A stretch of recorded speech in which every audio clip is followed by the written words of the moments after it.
Welcome back to Primetime Sports Tuesday. The semi-final spots in the Wray Nephew Jamaica Premier League are now filled following the second leg playoffs on Monday. However, one team is crying foul after their season came to an end. This was Tivoli Gardens coach Jerome Waite's outburst following the end of the second leg playoff against Montego Bay United, which saw them losing the tie 3-2 on aggregate. I would love to know what is it everybody have against Tivoli Gardens. Why would you say that, coach?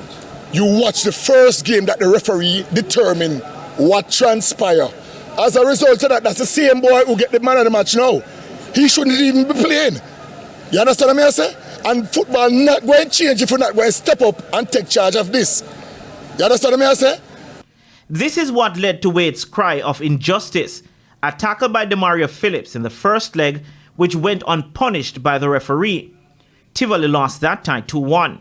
They returned on Monday, hoping to overturn the deficit, but things got ugly moments after it got pretty. With the game at 0-0, MBU were awarded a penalty in the 73rd minute. Jordan Fletcher took responsibility to take the resulting kick, but Nicholas Clark came up big to deny him, much to the delight of his teammates. But Clark took things a little further when he confronted referee O'Shea Nation. That only resulted in his sending off. Goalkeeper coach Edson Scott was also ejected within seconds for his protest. And it got worse for Tivoli when striker Lennox Russell also saw red for hitting the MBU goalkeeper in the 83rd minute. With a two-man advantage, Brian Brown took the moment to add salt in Tivoli's wound, with the game's opener in the 85th minute. And if Tivoli wanted a feel-good factor heading back home, they got it as Malik Cockings tied things on the night in stoppage time. 1-1 on the night, 3-2 on aggregate to Montego Bay United. I think we played in discipline. Yes, I'm happy for the win.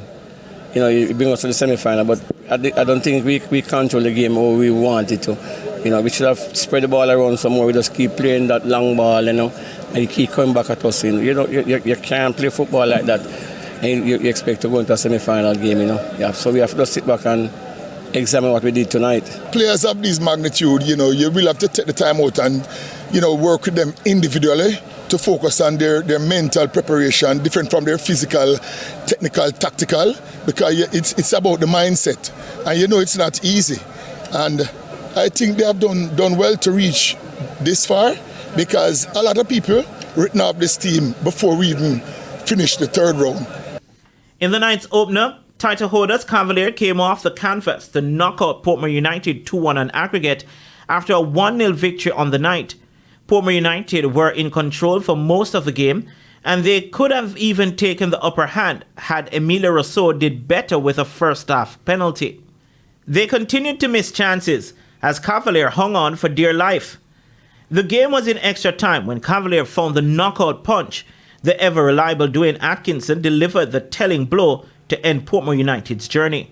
In the end, it was a game which favoured the Brave. There's no feeling, it's just business. As I said before, this is one of the hardest games we have ever played. Hats off to Portmore, there really is a good defensive team. We had to pull out all stops. And but at the end of the day, you know, Dwayne Atkinson, no praises too high.